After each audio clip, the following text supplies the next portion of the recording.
জানিয়ে দেব সর্বশেষ আপডেট বাংলা সংবাদ। শুরুতেই শিরোনাম। নির্বাচনের রোডম্যাপ চূড়ান্ত, যে কোনো সময় ঘোষণা। এদিকে প্রকৌশল বিশ্ববিদ্যালয়ের শিক্ষার্থীদের সঙ্গে পুলিশের ধাওয়া পাল্টা ধাওয়া, সাউন্ড গ্রেনেড নিক্ষেপ। জানাবো নগরকান্দায় বিএনপির জনসভা, অপকর্মের সঙ্গে জড়িতরা বিএনপি সদস্য হতে পারবে না বলেছেন শ্যামা ওবায়দ। জানাবো সমমনা ইসলামী দলগুলোর বৈঠকের নেতারা জুলাই সনদের ভিত্তিতেই আগামী জাতীয় নির্বাচন হবে। আরও থাকবে মির্জা ফখরুলের অভিযোগ, ভোট বানচালে দিল্লিতে হাসিনাকে 2500 কোটি টাকা দিয়েছে এস আলম। সর্বশেষ জানাবো সেনাবাহিনীর পিকআপে ট্রাকের ধাক্কা, আহত 9। শুনছিলেন গুরুত্বপূর্ণ আপডেট বাংলা সংবাদের শিরোনাম, এবারে থাকবে বিস্তারিত। নির্বাচনের রোডম্যাপ চূড়ান্ত, যে কোনো সময় ঘোষণা। ত্রয়োদশ জাতীয় সংসদ নির্বাচনের রোডম্যাপের খসড়ার অনুমোদন দিয়েছে নির্বাচন কমিশন ইসি। যে কোনো সময় ঘোষণা হতে পারে জাতীয় নির্বাচনের রোডম্যাপ। বুধবার 27 আগস্ট ইসি সূত্রে এ তথ্য জানা গেছে। মার্চ টু ঢাকা কর্মসূচি ঘোষণা করে গত বছরের 5 আগস্ট সারা দেশে ছাত্র জনতাকে ঢাকার উদ্দেশ্যে যাত্রা করার আহ্বান জানিয়েছিল বৈষম্য বিরোধী ছাত্র আন্দোলন। আর সেদিনই পতন হয় স্বৈরশাসক হাসিনার। ওই বছরের 8ই আগস্ট অধ্যাপক ডক্টর মোহাম্মদ ইউনূসের নেতৃত্বে অন্তর্বর্তী সরকার গঠন করা হয়। তারপর থেকেই মানুষের মুখে চলে আসে ত্রয়োদশ সংসদ নির্বাচনের কথা। প্রধান উপদেষ্টা অধ্যাপক মোহাম্মদ ইউনূস একাধিকবার জাতির উদ্দেশ্যে দেওয়া ভাষণে বলেছেন, আগামী বছরের অর্থাৎ 2026 সালের ফেব্রুয়ারি মাসে ত্রয়োদশ জাতীয় সংসদ নির্বাচন আয়োজন করতে চায় অন্তর্বর্তী সরকার। এজন্য অন্তর্বর্তী সরকারের পক্ষ থেকে প্রধান নির্বাচন কমিশনারের কাছে চিঠিও পাঠানো হয়, যেন কমিশন আগামী রমজান মাস শুরুর আগেই ফেব্রুয়ারিতে সংসদ নির্বাচন আয়োজন করে। এরপর থেকে আলোচনায় এসেছে কবে ভোটের তারিখ, নির্বাচনী রোডম্যাপ অর্থাৎ তফসিল ঘোষণা হবে। এরই ধারাবাহিকতায় নির্বাচন কমিশনার মোহাম্মদ আনোয়ারুল ইসলাম সরকার বলেছিলেন, নির্বাচন অনুষ্ঠানের জন্য যেহেতু একটা সময়সীমা জানিয়ে দেওয়া হয়েছে, সেহেতু এবার আমরা আমাদের অ্যাকশন প্ল্যান ঘোষণা করতে পারবো, খুব শীঘ্রই সেটি ঘোষণা করা হবে।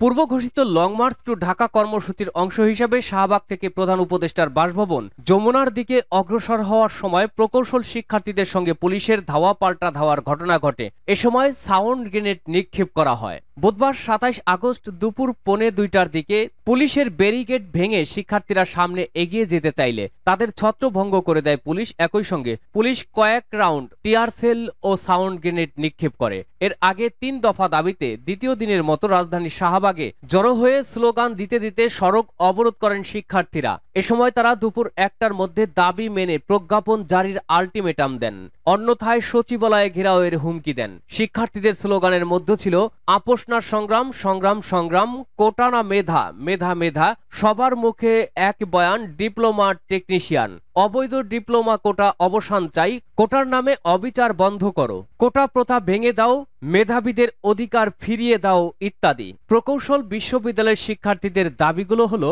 1. ইঞ্জিনিয়ারিং নবম গ্রেড বা সহকারী প্রকৌশলী বা সমমান পদে প্রবেশের জন্য সবাইকে নিয়োগ পরীক্ষা দিয়ে উত্তীর্ণ হতে হবে এবং ন্যূনতম বিসিএস ডিগ্রিধারী হতে হবে। কোটার মাধ্যমে কোনো পদোন্নতি নয়, এমনকি অন্য নামে সমমান পদ তৈরি করেও পদোন্নতি দেওয়া যাবে না।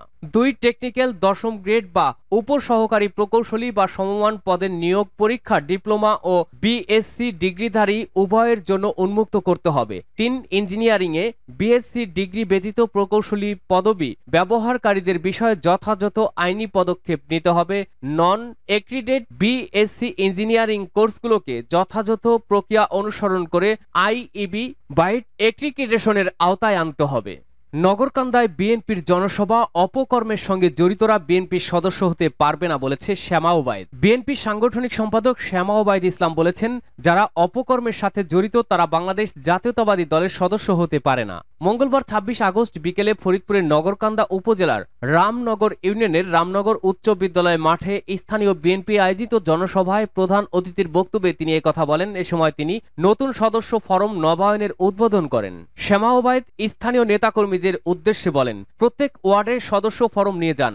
যারা গত 17 বছর দলে বেইমানি করেননি, আন্দোলনে ছিলেন, নির্যাতিত হয়েছেন, তাদের সদস্য পদ আগে নবায়ন করতে হবে। তিনি অভিযোগ করেন 2014, 2018 ও 2024 সালের নির্বাচনে মানুষ ভোট দিতে পারেনি। আওয়ামী লীগ ভোট অধিকার ধ্বংস করেছে। মানুষকে ভোট অধিকার ফিরিয়ে দিতে আমাদের আন্দোলন চলবে যতদিন না মানুষ ব্যালটে ভোট দিতে পারে। সরকার বিরোধী আন্দোলনের প্রসঙ্গে তিনি আরো বলেন, ফ্যাসিবাদের দোসররা এখনো আমাদের মাঝে আছে, তারা যাতে বিভেদ সৃষ্টি করতে না পারে সেদিকে খেয়াল রাখতে হবে। শেখ হাসিনা পালিয়ে গেছেন, কিন্তু দোসররা রয়ে গেছে, তাই সজাগ দৃষ্টি রাখতে হবে। ধর্মীয় রাজনীতি প্রসঙ্গে তিনি বলেন, বিএনপি ধর্ম নিয়ে রাজনীতি করে না। আমার পিতা KM ওবায়দুর রহমান কখনোই ধর্ম নিয়ে রাজনীতি করেননি। তিনি ধর্মবর্ণ নির্বিশেষে সবাইকে সমানভাবে দেখেছেন। আমরা সবাই নগরকান্দা সালথার মানুষ, এটাই আমাদের পরিচয়।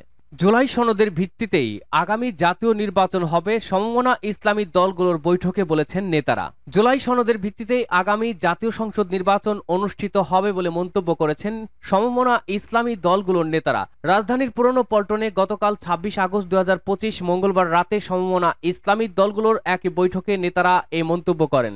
বাংলাদেশ খেলাফত মজলিসের কেন্দ্রীয় কার্যালয়ে এ বৈঠক অনুষ্ঠিত হয়। বৈঠকে সভাপতিত্ব করেন বাংলাদেশ খেলাফত মজলিসের মহাসচিব মাওলানা জালালউদ্দিন আহমেদ। বৈঠকে উপস্থিত ছিলেন ইসলামী আন্দোলন বাংলাদেশের মহাসচিব অধ্যাপক মাওলানা ইউনুস আহমেদ, সিনিয়র যুগ্ম মহাসচিব মাওলানা গাজী আতাউর রহমান, খেলাফত মজলিসের যুগ্ম মহাসচিব অ্যাডভোকেট জাহাঙ্গীর হুসাইন ও ডক্টর মুস্তাফিজুর রহমান ফয়সাল, নেজামি ইসলামী পার্টি নায়েবে আমির মাওলানা আব্দুল মাজেদ আতহারি ও মহাসচিব মাওলানা মুসা বিন ইজহার এবং বাংলাদেশ খেলাফত মজলিসের মুখ্য মহাসচিব মাওলানা আতাউল্লাহ আমিন। নেতারা বৈঠকে বলেন, অন্তর্বর্তীকালীন সরকারের প্রতিশ্রুত জুলাই সনদ অবশ্যই আইনি ভিত্তি পেতে হবে এবং এই সনদের ভিত্তিতেই আগামী জাতীয় নির্বাচন অনুষ্ঠিত হতে হবে। অন্যথায় জনগণ এই নির্বাচন মেনে নেবে না এবং সমমনা ইসলামী দলগুলোর কাছেও তা গ্রহণযোগ্য হবে না। তারা জোর দিয়ে বলেন, বাংলাদেশের রাজনীতিতে প্রতিশ্রুতি ভঙ্গের দুঃখজনক ইতিহাস রয়েছে, তাই শুধু কথায় নয়, আইনি ভিত্তির মাধ্যমেই জুলাই সনদের বাস্তবায়ন নিশ্চিত করতে হবে। মির্জা ফখরুলের অভিযোগ, ভোট বানচালে দিল্লিতে হাসিনাকে 2500 কোটি টাকা দিয়েছে এস আলম গ্রুপ। নির্বাচন বানচালের ষড়যন্ত্রের অংশ হিসেবে দিল্লিতে বসে শেখ হাসিনাকে 2500 কোটি টাকা দিয়েছেন এস আলম, এমন অভিযোগ করেছেন বিএনপি মহাসচিব মির্জা ফখরুল ইসলাম আলমগীর। বুধবার 27 আগস্ট দুপুরে জাতীয় প্রেস ক্লাবে কাজী জাফর আহমেদ 10ম মৃত্যুবার্ষিকী আলোচনা সভায় তিনি এই অভিযোগ করেন। মির্জা ফখরুল বলেছেন, শুধু শেখ হাসিনাই নয়, কিছু রাজনৈতিক মহলও নিত্য নতুন দাবি আদায়ের নামে নির্বাচন বানচালের চেষ্টা করছে। সরকারের ভেতরে একটা মহল অত্যন্ত সচেতনভাবে চেষ্টা করছে গণতন্ত্রের পক্ষে শক্তি যেন ক্ষমতায় আসতে না পারে। এসব ষড়যন্ত্র প্রতিহত করতে নির্বাচনের বিকল্প নেই। সেনাবাহিনীর পিকআপে ট্রাকের ধাক্কা, আহত 9। সেনাবাহিনীর পিকআপ ভ্যানে পেছন থেকে ধাক্কা দিয়েছে একটি ট্রাক। এতে নিয়ন্ত্রণ হারিয়ে দুটি গাড়ি রাস্তার পাশের খাদে পড়ে যায়। দুর্ঘটনায় সেনাবাহিনীর 8 সদস্য ও ট্রাকের হেলপার আহত হন। গতকাল ভোর 4:45টার দিকে রাজশাহী নওগাঁ মহাসড়কে মোহনপুর উপজেলার বাক্সিমইল গ্রামে এই দুর্ঘটনা ঘটে। ওসি আতাউর রহমান জানান, সেনাবাহিনীর ক্যাম্প বাক্সিমইল গ্রামে অবস্থিত। রাতেই টহল শেষে সেনাবাহিনীর দুটি পিকআপ ক্যাম্পে প্রবেশ করছিল। এ সময় একটি পিকআপে পেছন থেকে ধাক্কা দেয় একটি ট্রাক। এতে নিয়ন্ত্রণ হারিয়ে 2 গাড়ি খাদে পড়ে যায়। পরে সেনাবাহিনী ও পুলিশ সদস্যরা দুর্ঘটনায় আহতদের উদ্ধার করে রাজশাহী মেডিকেল কলেজ রামেক হাসপাতালে পাঠিয়েছে। আহতদের মধ্যে 2 সেনা সদস্যের অবস্থা আশঙ্কাজনক বলে জানিয়েছে চিকিৎসকরা।